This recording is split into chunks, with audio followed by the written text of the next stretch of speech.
कभी सोचा है एक गलती इंसान की पूरी जिंदगी बदल सकती है? लेकिन क्या वही इंसान अपनी कहानी को फिर से लिख सकता है? स्वागत है आपका एसपी हिंदी कहानी में। कभी कभी इंसान अपने ही बनाए अंधेरे में इतना खो जाता है कि उसे लगता है अब कोई रास्ता नहीं बचा। गलतियां, गुस्सा और अहंकार, ये सब मिलकर उसकी जिंदगी को धीरे धीरे अंदर से तोड़ देते हैं। लेकिन क्या सच में हर गलती का अंत सिर्फ पछतावा होता है, या फिर हर पाप के पीछे छुपा होता है एक नया रास्ता जो इंसान को फिर से इंसान बना सकता है? आज की कहानी सिर्फ एक व्यक्ति की नहीं है, यह कहानी है उस हर इंसान की जिसने कभी अपने गुस्से में अपनों को खोया है, जिसने गलती करने के बाद खुद से सवाल किए हैं और जो दिल से बदलना चाहता है लेकिन रास्ता नहीं जानता। यह कहानी आपको अंदर तक छू जाएगी, आपको अपने ही जीवन का आईना दिखाएगी और शायद आपकी सोच को हमेशा के लिए बदल देगी। तो आइए चलिए एक ऐसी यात्रा पर जहां पाप से शुरू होकर इंसान पुण्य की ओर बढ़ता है। कहानी शुरू होती है अर्जुन से। एक गांव में अर्जुन नाम का एक युवक रहता था। गांव वाले उसे बहुत प्रतिभाशाली कहते थे, सीधा, चतुर, मेहनती, परंतु एक कमी उसके पूरे जीवन पर भारी पड़ती थी और वह कमी थी गुस्सा। अर्जुन अक्सर छोटी छोटी बातों पर भड़क जाता, कभी परिवार पर, कभी पड़ोसियों पर, कभी खुद पर। उसके भीतर जैसे एक आग जलती रहती थी जिसकी कसक उसे चैन नहीं लेने देती थी। गुस्सा धीरे धीरे उसके व्यवहार को बदलने लगा। माता पिता दूर रहने लगे, व्यापार बिगड़ने लगा और मित्र भी उससे कतराने लगे। एक दिन उसका इस कदर गुस्सा बढ़ा कि उसने अपने ही छोटे भाई को बुरी तरह डांट दिया। भाई की आंखों में आंसू थे, पर अर्जुन को कुछ समझ नहीं आया। जब तक क्रोध शांत हुआ तब तक रिश्ते में एक गहरी दरार बन चुकी थी। रात को अर्जुन नींद में कई बार पलटता, उसे लगता जैसे कोई उसे भीतर ही भीतर खींच रहा हो। वह बेचैन रहने लगा, मन में ग्लानि बढ़ने लगी। आखिर उसने तय किया कि वह किसी संत से मार्गदर्शन लेगा, शायद जीवन में कुछ सुधार आए। अगली सुबह वह पास के आश्रम पहुंचा। वहां एक वृद्ध संत ध्यान लगाए बैठे थे। अर्जुन उनके सामने जाकर खड़ा हो गया। संत ने आंखें खोली, उसे देखा और मुस्कुरा दिए। वह सहज ही समझ गए कि युवक भीतर से टूटा हुआ है। संत बोले, पुत्र, मन भारी है। अर्जुन बोला, महाराज, मैं जानता हूं कि मुझसे गलतियां हो रही हैं। मैं अच्छा बनना चाहता हूं, पर मेरा क्रोध मेरे जीवन को नष्ट कर रहा है। मैं अपने पापों से घिर गया हूं, पर रास्ता नहीं दिखता। मैं क्या करूं? संत धीरे से बोले, जब मन बिखर जाए तब आत्मा का द्वार खोलने की आवश्यकता होती है। क्या तुम तैयार हो अपनी यात्रा शुरू करने के लिए? अर्जुन ने सिर हिलाकर हाँ कर दी। संत ने इशारे से उसे अपने पास बैठाया और बोला, एक कहानी सुनो। यह कहानी तुम्हारी नहीं, पर शायद तुम्हारा भविष्य बदल दे। बहुत समय पहले एक साधु हिमालय में साधना करते थे। उनका मन शांत, विचार निर्मल और जीवन सादगीपूर्ण था। परंतु एक दिन एक व्यापारी उनकी कुटिया में आया। व्यापारी रोता हुआ बोला, गुरुदेव, मेरा जीवन पापों से भर चुका है। मैं लालच में गलतियां कर बैठा हूं। परिवार मुझसे दूर हो गया है। लोग कहते हैं कि मैं बुरा हूं, परंतु मेरा मन बदलना चाहता है। क्या मुझे क्षमा मिल सकती है? साधु ने उसे ध्यान से देखा और बोले, क्षमा हमेशा मिल सकती है, पर पहले बदलने की इच्छा सच्ची होनी चाहिए। व्यापारी बोला, मैं पूरे मन से बदलना चाहता हूं, कृपया मुझे मार्ग दिखाइए। साधु ने उसके सामने पानी से भरा एक कटोरा रखा। कटोरे में एक मुट्ठी मिट्टी डालकर बोले, देखो पानी गंदा हो गया, क्या इसे अब पिया जा सकता है? व्यापारी ने कहा, नहीं गुरुदेव, यह तो गंदा हो गया है।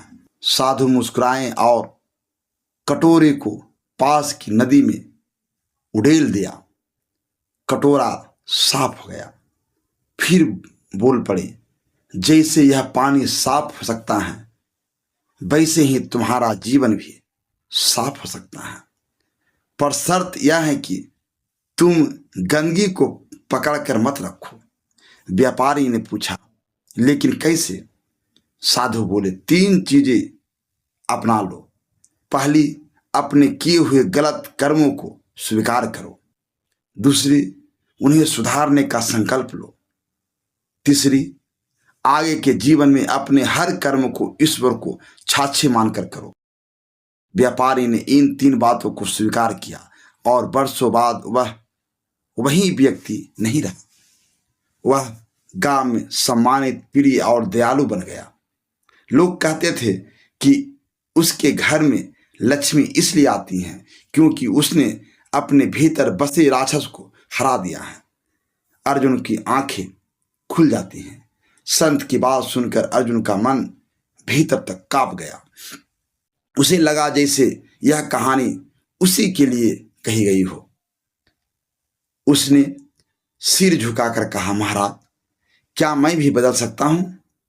मेरे भीतर जो आग जलती है, क्या उसे बुझाया जा सकता है? संत बोले, पुत्र, जब तक मनुष्य खुद को पापी मानता रहेगा, वह पापों से बाहर नहीं निकल पाएगा। शुरुआत वहीं से होती है जहां तुम अभी खड़े हो। स्वीकार से तुम्हें अपने गुस्से को दुश्मन नहीं, शिक्षक बनाना होगा, क्योंकि गुस्सा तभी आता है जब मन कमजोर होता है, और मन मजबूत तभी होता है जब आत्मा शांत होती है। अर्जुन ने संत के चरण पकड़ लिए और बोला, कृपया करिए महाराज, मुझे दिशा दिखा दीजिए। संत ने उसे अपने पास खींचा और कहा, पुत्र, चिंता मत करो, अब तुम्हारी यात्रा शुरू हो चुकी है, और याद रखो, ईश्वर उन लोगों को कभी नहीं छोड़ते जो सच्चे मन से बदलना चाहते हैं। दोस्तों, कथा अभी खत्म नहीं हुआ है, कथा अभी जारी है। अर्जुन की यात्रा अभी बस शुरू हुई है। देखना यह है कि वह पाप से निकलकर पुण्य की ओर कैसे बढ़ता है, कैसे अपने भीतर की आग को शांत करता है, और कैसे एक साधारण युवक एक प्रेरणा बन जाता है। अर्जुन संत के चरणों में सिर झुकाए बैठा था। मन में जैसे नई रोशनी जल उठी थी, पर रास्ता अभी साफ नहीं था। संत ने धीरे से उनके कंधे पर हाथ रखा और बोले, उठो पुत्र, अब तुम्हें जीवन की असली परीक्षा के लिए तैयार होना होगा। अर्जुन उठा, मगर मन में सवालों की आंधी थी। क्या इतना आसान है बदलना? क्या केवल इच्छा भर से मन का अंधेरा मिट जाएगा? क्या उसके किए गए पाप सचमुच धुल सकते हैं? संत ने उसके मन की दुविधा समझ ली। वह बोले, परिवर्तन कभी आसान नहीं होता, लेकिन शुरुआत कठिन नहीं। कठिन तो बीच रास्ता का होता है, जहां इंसान को खुद से लड़ना पड़ता है, और तुम्हें उसी रास्ते पर चलना है। संत बोले, पुत्र, सबसे पहले घर जाओ, उन लोगों से क्षमा मांगो जिनके दिल तुमने दुखाए हैं। याद रखो, केवल शब्द नहीं, मन से बोली गई बात ही सच में असर करती है। अर्जुन ने गहरी सांस ली और आश्रम से निकल पड़ा। सूरज ढल रहा था, आसमान लाल हो रहा था, जैसे प्रकृति भी कह रही हो कि आज उसके जीवन का एक अध्याय समाप्त हो चुका है। घर पहुंचकर उसने दरवाजा धीरे से खोला। मां चूल्हे के पास बैठी आंसू पोंछ रही थी, शायद उसी सुबह की घटना याद करके। पिता चुपचाप खाट पर बैठे थे। छोटा भाई आंगन में उदास नजरें झुकाए बैठा था। अर्जुन की छाती भारी हो गई। उसने मां के पास जाकर हाथ जोड़ दिए। मां ने हैरान होकर उसकी ओर देखा। अर्जुन बोला, मां, मैंने तुम्हें बहुत दुख दिया। मैं बदतमीज था, गुस्सैल था, मुझे माफ कर दो। यह सुनते ही मां की आंखें भर आई। वह बोली, बेटे, मां का दिल कभी दूर नहीं होता। जो अब समझ आया है वही सबसे बड़ी जीत है। पिता पास आए और बोले, बेटा, हम तुम्हारे साथ हैं, बस अपने भीतर की आग को पानी की तरह बहा दो, जला कर मत रखो। छोटा भाई दौड़कर अर्जुन से लिपट गया। अर्जुन की आंखों में आंसू आ गए। पहला कदम पूरा हो चुका था, पर यात्रा अभी लंबी थी। अगले दिन अर्जुन फिर आश्रम पहुंचा। संत मुस्कुराए, बोले, अच्छा, तुमने पहला दरवाजा खोल दिया, अब दूसरा कदम है आत्म संयम। संत उसे नदी किनारे ले गई। नदी शांत, निर्मल और गहरी थी। संत बोले, देखो इस नदी को, इसमें तूफान भी आता है, बारिश भी गिरती है, मगर फिर भी यह बहती रहती है। इसका प्रवाह रुकता नहीं। तुम्हारी साधना भी ऐसी होनी चाहिए। अर्जुन बोला, गुरुदेव, लेकिन जब गुस्सा आता है तो मैं खुद को रोक नहीं पाता। संत शांत स्वर में बोले, गुस्सा तब आता है जब मन अपने आप पर नियंत्रण खो देता है। तुम्हें 3 अभ्यास करने होंगे। पहला अभ्यास, मौन। जब गुस्सा आए बोलना बंद कर दो। मौन सबसे बड़ा हथियार है। दूसरा अभ्यास, विराम। गुस्सा बढ़े तो वहां से एक कदम पीछे हट जाओ। शरीर रुकता है तो मन शांत होने लगता है। तीसरा अभ्यास, विश्राम। गहरी सांस लो। एक सांस क्रोध को खींच लेती है और दूसरी सांस उसे बाहर निकाल देती है। अर्जुन ने इन तीनों बातों को याद कर लिया। संत ने कहा, इन अभ्यासों के बिना तुम अपने भीतर की आग को बुझा नहीं सकते। पर याद रखना, यह अभ्यास एक दिन का नहीं होता, यह जीवन भर साथ चलता है। अर्जुन ने दृढ़ता से कहा, गुरुदेव, मैं पूरी निष्ठा से इसे अपनाऊंगा। संत बोले, अब तुम तैयार हो अगले चरण के लिए, और यह सबसे बड़ा कदम है, सेवा। संत ने आश्रम की पीछे की बस्ती की ओर इशारा किया। वहां गरीब, बुजुर्ग और असहाय लोग रहते थे। कई दिन से बारिश ने जगह को कीचड़ में बदल दिया था। संत ने कहा, जहां तुम सेवा करोगे वहीं तुम्हारा अहंकार मर जाएगा, और जहां अहंकार मरता है वहीं पुण्य जन्म लेता है। अर्जुन बस्ती में गया। कुछ घरों की दीवारें गिर चुकी थी। उसने हाथ में फावड़ा उठाया, बच्चों को खाना बांटा, बुजुर्गों को सहारा दिया। उसे महसूस हुआ कि मदद करने से मन हल्का हो जाता है। एक बूढ़ी अम्बा उसके सिर पर हाथ रखकर बोली, बेटा, भगवान तुम्हारी राहें आसान कर दे। उस आशीर्वाद ने अर्जुन के मन में एक नई रोशनी भर दी। अर्जुन दिन भर सेवा करता रहा। उसे लगा जैसे उसके भीतर का अंधेरा धीरे धीरे मिट रहा हो। पर ईश्वर हर साधक की परीक्षा लेते हैं। अर्जुन की भी परीक्षा होने वाली थी। एक शाम गांव का वही व्यक्ति जिसने कभी अर्जुन का मजाक उड़ाया था, बस्ती में आ गया। वह अर्जुन की मेहनत देखकर व्यंग्य में बोल बैठा, अरे वाह, गुस्सैल अर्जुन अब संत बन गया। यह सुनते ही अर्जुन के भीतर सोया हुआ क्रोध जाग उठा। उसकी आंखें लाल होने लगी। उसके मन ने कहा, इसे जवाब दो, पर तभी संत की बातें याद आ गई। मौन, विराम और विश्राम। अर्जुन ने आंखें बंद की, गहरी सांस ली और बिना कुछ कहे वहां से हट गया।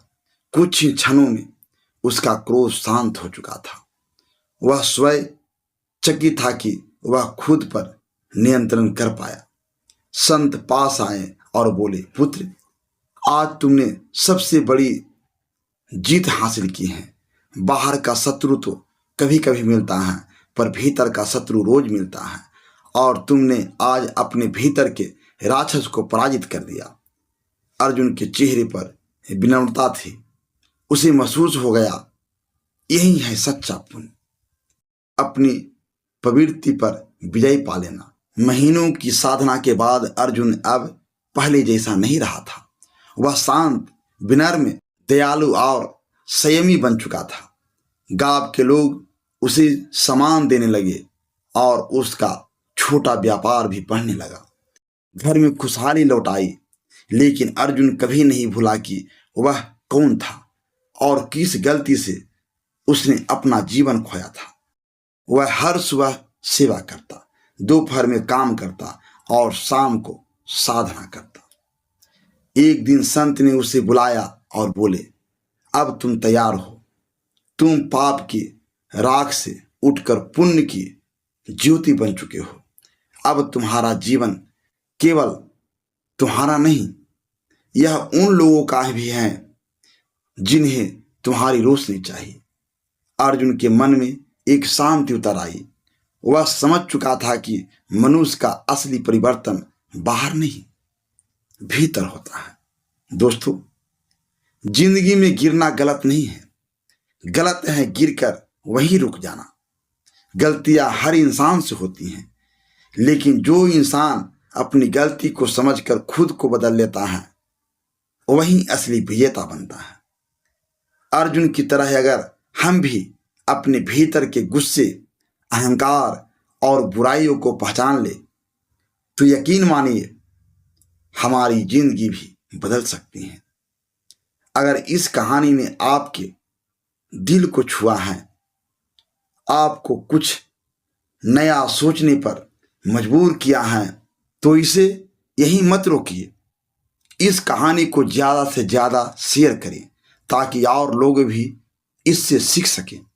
वीडियो को लाइक करें ताकि हमें पता चले कि आप ऐसी कहानियाँ और चाहते हैं, और कमेंट में ज़रूर बताइए आपको इस कहानी से क्या सीख मिली। और अगर आप चाहते हैं ऐसी ही दिल छू लेने वाली, जिंदगी बदल देने वाली कहानियाँ, तो अभी एसपी हिंदी कहानी चैनल को सब्सक्राइब करें, क्योंकि यहाँ हर कहानी सिर्फ कहानी नहीं होती, आपकी जिंदगी बदलने की एक शुरुआत होती है। धन्यवाद।